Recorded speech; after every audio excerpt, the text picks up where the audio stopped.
Vince McMahon को लोगों को बिना जाने बस पहली नजर में जज करने की आदत है। अपने पूरे करियर में मैकमैन ने रेसलर को पहली नजर में देखते ही ये फैसला किया है कि उन्हें वो पसंद है या नहीं, और फिर वो रेसलर्स मैकमैन का चहीता बनने के लिए और कड़ी मेहनत करते हैं। इस लिस्ट में शामिल रेसलर्स ऐसा करने में कामयाब रहे हैं। वो रेसलर पहले तो लोगों को पसंद आने के लिए बहुत मेहनत करता है और फिर उसके साथ अपने बेहतरीन किरदार और रिंग में अपनी काबिलियत को जोड़ता है, और धीरे धीरे मैकमैन को एहसास होता है कि वो उसके बारे में गलत थे। तो जुड़िए हमारे साथ, यहाँ हम बात करेंगे ऐसे 10 WWE रेसलर्स की जिनसे मैकमैन को कोई उम्मीद नहीं थी। Mick Foley. Hall of Fame के सदस्य मिक फॉली WWE में 3 सफल किरदार निभाने में कामयाब रहे हैं, और वो 3 किरदार हैं मैनकाइंड, कैक्टस जैक और ड्यूड लव। हालांकि फॉली को WWE में अच्छी खासी सफलता मिली, जिसमें उन्होंने कई बार WWE टाइटल भी जीता, लेकिन विंस मैकमैन को शुरुआत में उनमें कुछ खास बात नहीं लगी थी। खास फॉली के लिए बनाई गई एक A&E डॉक्यूमेंट्री में विंस मैकमैन ने कुछ ऐसा कहा था: मुझे लगा ये हमारे प्रोडक्ट की बेइज्जती होगी, मुझे लगा उसके अंदर कोई टैलेंट नहीं है, मुझे लगा उसकी कोई शान नहीं है। मिक हमेशा से ही ऑडियंस से जुड़े रहे हैं और उनके यहाँ आने से पहले मैं ऐसा देख ही नहीं पाया। मैंने सोचा हम उस लड़के को कभी हायर नहीं करने वाले, लेकिन उन्हें हायर किया गया। उनसे सबको एक लगाव था और बहुत कम ही लोग ऐसा कर पाते हैं। LA night. WWE फैंस बिल्कुल हैरान रह गए थे जब NXT के फेमस रेसलर LA नाइट ने मेन रोस्टर पर अपना डेब्यू किया था। LA नाइट स्मैकडाउन पर मैक्स ड्यूप्रे के नाम से आए थे और वो मैक्सिमम मेल मॉडल्स के मैनेजर थे। रिपोर्ट्स के मुताबिक विंस मैकमैन को LA की उम्र के कारण उनके ऊपर ज्यादा भरोसा नहीं था और इसीलिए उन्हें केवल एक मैनेजर बनाया गया था। ये LA नाइट के लिए बिल्कुल ठीक नहीं था और आखिरकार उन्हें उनका पुराना किरदार वापस मिल गया। हालांकि LA नाइट के मेन रोस्टर पर डेब्यू के दौरान साफ तौर पर मैकमैन की राय उनके बारे में सही नहीं थी, लेकिन अब चीजें बदल चुकी हैं और उसके बाद से ऐसी रिपोर्ट्स भी सामने आई हैं कि WWE इस चहीते स्टार को लेकर मैकमैन के दिल में अब नई जगह बन चुकी है। Shawn Michaels. विंस मैकमैन और शॉन माइकल्स एक दूसरे की बहुत इज्जत करते हैं, लेकिन ऐसा हमेशा से नहीं था। जब 90 के दशक में WWE को मेन इवेंट के लिए नए स्टार्स की जरूरत थी और HBK का नाम सामने रखा गया, तब मैकमैन इसके बिल्कुल खिलाफ थे। मैकमैन को नहीं लगता था कि HBK में वो बात है जो WWE में आगे बढ़ाने के लिए एक रेसलर में होनी चाहिए, और मैकमैन को HBK से इस तरह की दिक्कत होने का कारण HBK की लंबाई चौड़ाई भी थी। WWE के एग्जीक्यूटिव ब्रूस प्रिचर्ड ने सैम रॉबर्ट्स के पॉडकास्ट पर एक अपीयरेंस के दौरान इसके बारे में चर्चा करी थी और उन्होंने कहा था, ऐसे बहुत सारे मौके थे जब हमने आराम से सीधे तरीके से बस ऐसा कहने की कोशिश करी कि शॉन माइकल्स एक बेबी फेस है।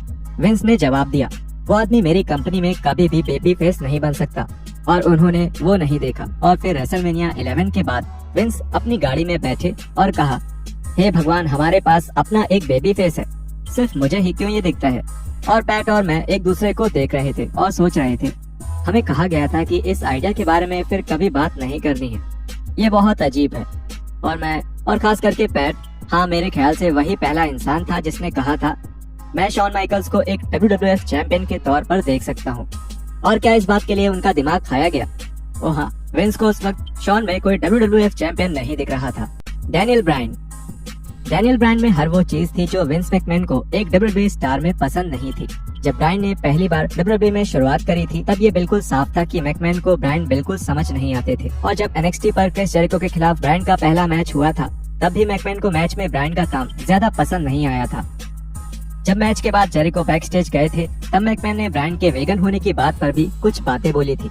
धीरे धीरे ब्रायन बहुत ज्यादा मशहूर हो गए और मैकमैन के पास उन्हें मेन इवेंट के सीन में डालने के अलावा कोई और रास्ता नहीं था। इससे धीरे धीरे ही सही, लेकिन दोनों के रिश्ते में काफी सुधार आया। जब ब्रायन पहली बार 2016 में रिटायर हुए थे, तब एक डॉक्यूमेंट्री के बिहाइंड द सीन्स में देखने को मिला था कि विंस मैकमैन को इससे कितना फर्क पड़ा था। जब 2021 में ब्रायन ने WWE को छोड़ दिया, तब रिपोर्ट सामने आई कि मैकमैन ब्रायन से कितना प्यार करते थे। AEW all out media scrum के दौरान एक इंटरव्यू में ब्रायन ने मैकमैन के साथ अपने रिश्ते पर बात करते हुए कहा, मुझे ये कहने में बहुत बुरा लग रहा है, विंस और मेरा रिश्ता बहुत अच्छा है और मैं उनसे बहुत प्यार करता हूँ। कभी कभी वो मुझे लेकर बहुत ज्यादा प्रोटेक्टिव हो जाते हैं और मैं अपनी सारी हदें पार करना चाहता हूँ। मुझे प्रोफेशनल रेसलिंग के बारे में ये चीज बहुत पसंद है, जिस तरह से हम यहाँ अपना शरीर इस्तेमाल कर सकते हैं। गंथर। जब गंथर को मेन रोस्टर पर लाया गया था, तब फैंस को इस बात की फिक्र थी कि विंस मैकमैन को गंथर का किरदार समझ नहीं आएगा।